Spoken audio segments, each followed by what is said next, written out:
د علاقې والا خلک راغلي دي، که هغه د سادې دي، که هغه د لوور دي، که هغه د سنټرل دي، د هغه ټولو شکریا ادا کوم. په کابل ته وځه شکریا هم د تاسو د کول نه دي په کار په وا چې دا دی چې دا د هر یو سړي سره تړلې خبرې دي. هر سړی سره ټیم شته چې هغه خپل دکان ته ټیم ورکړي. هر یو سړي سره دا ټیم وي چې هغه خپل پټي ته ټیم ورکړي، خپل کور خپلې ډیوټي ته ټیم ورکړي.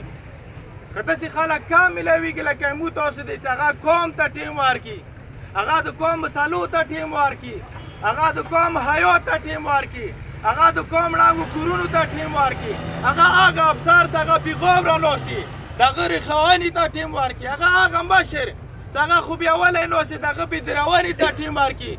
دا بیا نوران یادي، دا بیا پښتانه یادي، دا بیا تکړه یادي.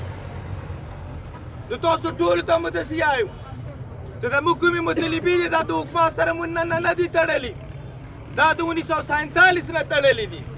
په حل کونې والا سړی نه کسو او د پرسې او د اعتماد والا سړیو کې نشته دی چې چا سره مو خبره وکړو. 2009 کې دا علاقه ړنګه شوې دی او د 2009 نه د مو حکومت ته درخواستونه دي او بیلونه دي او احتجاجونه دي او روډ بندول دي. یو داسې افسر رانغلو چې هغې ویلې چې د تا کور ړنګ دی زما کور دی. یو داسې افسر رانغلو چې د تا پیغله یا د تا زنانه څه په کیمپ کې ژوند تېروي په خیمو کې دا زما خور او دا زما لور دی. یو کس مو ته داسې رانغلو چې د مو ړنګو علاقو ته چېرته د ډي سي لیول افسر دوره کړې، د ګورنر لیول افسر دوره کړې وي، د کمانډنټ لیول افسر دوره کړې، د بریګیډیر لیول افسر دوره کړې، د ایمنې لیول افسر دوره کړې وي. یو داسې افسر رانغلو چې د مو علاقې ړنګو کورونو پوښتنه یې کړې وي. خو چې افسر رسي جرګه هال ته، چې افسر رسي ګورنر هاوس ته، چې افسر رسي د ډي سي دفتر ته، دومره علاقه ړنګه دی تو پوښتنې ته چوپ رانغلو. څو کالو کې؟ لسو کالو کې. لاس کالونه نارې وایو چې کورونه مو ړنګ دي، سروي وکړه، سروي نه کېږي. لاسو کالونه ناره لګوو چې د مو پرژالو او د مړو روپي وکړه، مړو او د پرژالو روپي نه میلاویږي. په لاهور کې ښه څه ټانکر نه تیل پټوي، 2 هفتو کې هغه ته به بیا چیکونه میلاویږي او د مو لاس کاله کېږي.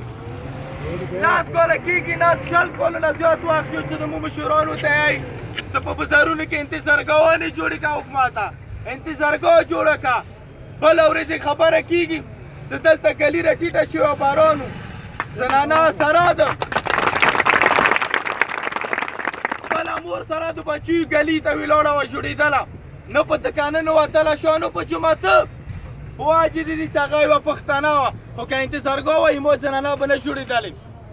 په سادي هسپتال کې ساده یمن په نامې باندې چې کوم پروګرام دی دا د بېعزتي پروګرام دی، دا د بې حرمتي پروګرام دی، دا مو سپکوي مو بې حیا کوي. نو مو حکومت ته یو څه داسې پروګرام چې هغه سره د مو عزت او د مو احترام د ښځو نه کېږي، علاقې ته یې مه راوړه.